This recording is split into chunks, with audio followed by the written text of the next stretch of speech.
Hi everyone, it's Sarah, and so I figured out why my web camera was going all screwy, and it's because my parents,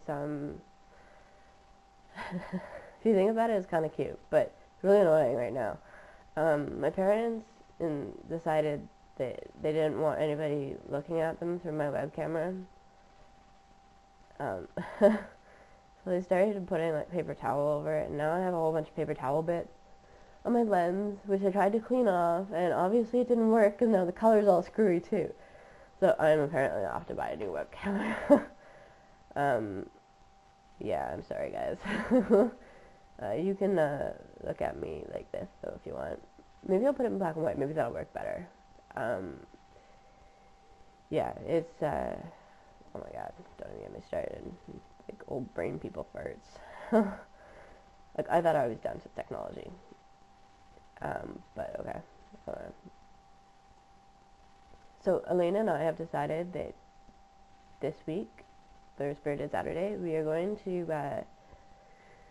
discuss or explore what real beauty is. She made a really awesome series on what real beauty is, and she asked a whole bunch of us what we thought it was, and it's like 7 parts, and it's really, really awesome. And if ever you're being unfair on yourself, you have to definitely check this out. So I made this, before I managed to screw up my camera by trying to improve it, and I decided that nobody really needs to hear me talk for 15 minutes. And I can't make it any shorter. So I'm just going to read what I wrote there and underscore the really important parts. So, first part of it. Physical beauty is subjective. No one is beautiful to all, and no one is ugly to everyone. For each expression of a physical trait, there is an appreciator, and there are those who fail to see its value. The world isn't black and white. Beauty isn't either. Guess that's what I'm trying to say. I kind of like grays.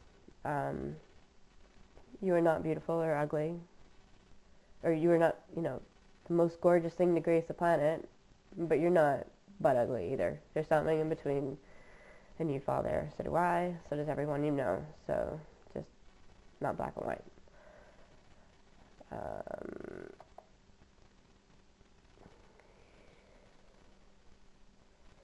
Beauty in its entirety, however, is something more. It is everything more. Beauty in its entirety is universal. Someone who is truly, entirely beautiful is stunning in all cultures and striking in all languages. Beauty isn't physical. It's not something you can hold. It's not something you can touch. It's not even something you can feel. For me, it's something that's reflected upon. But it is universal. Everyone can agree that it is, if you're going to, everyone can agree that it's desirable. If you're going to decide strictly on a physical basis, I guess the only really physical attribute that's worth distinguishing from me between beauty and physical attraction is that beauty is captivating. There's something you just have to know more about.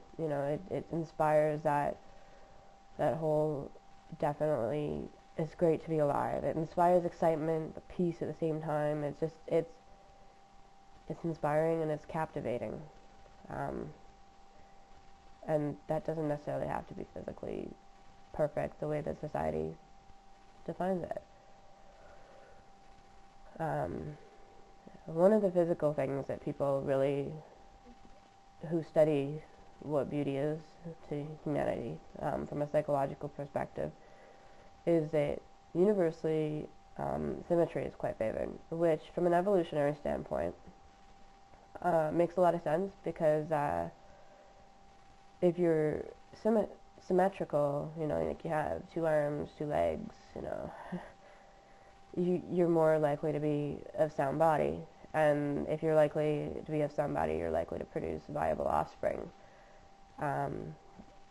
Secondly, when we talk about beauty in women, curves are actually universally appreciated. by most men. Is why I don't understand the men. I don't know a man who has ever found someone who's anorexic beautiful. But the ones that I don't understand them. I mean, how can you pass on your genes to someone who's not physically able of conceiving? It just doesn't make any sense to me. Yeah, so beauty is simple, it's natural, and it's inherent. It can be learned, and in fact is often more genuine when learned. Beauty is light, it fills a room. Beauty is laughter, a harmony appreciated by all. Again, it's not physical, it's not something you have, it's something you are. And it's something that you acquire if you're the type of person that wants to learn and appreciate and love and just benefit from life in general.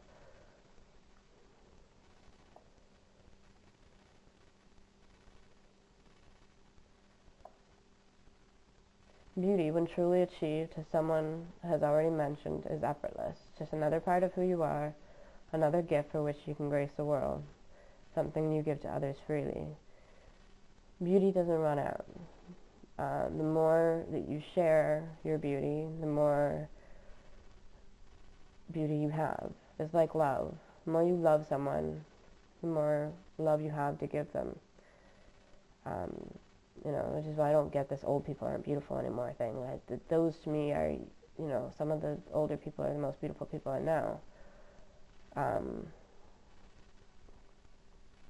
It's a gift to you, but it's a gift that grows when you give it to others. So I'm just going through the clip here. Beauty is confidence at the lack of perfection in our world. Beauty is being imperfect and not only accepting it, but loving it because it makes you unique. Beauty is having failed and learned something from it, grown from it. I stand by the whole, it's something you acquire through life. Nobody is perfect. Even the people who appear to be perfect are just as imperfect as you and I. Nature is not perfect. There's something like hundreds of mutations in each of our genomes, which is like our chromosomes and stuff. It's when you have confidence, you inspire ease in other people, and that everyone likes and everyone can appreciate. When you love life, that's inspiring also. It's just goes along with, I guess, everything else I think beauty is. Beauty is happiness and health. It truly does come from within. Beauty is a concept that many fail to grasp because they look for those things that are tangible, observable, instead of intuitively noticed. Like I said, I don't think you can go out to the store and buy beauty. I don't think you can physically attain it. I don't think that you can do anything to try and get there. I think that it's just something you are, and you're more likely to be beauty when you're not starving because you'll have all your needs met. I go to school too much, and I don't know if any of you know about the Maslow hierarchy of needs, but it's kind of like that. If you have all your needs met and you're a happy person, you have something to give to others. And beauty can be one of those things. If you don't have your food, your love, you don't have anything to give to anybody.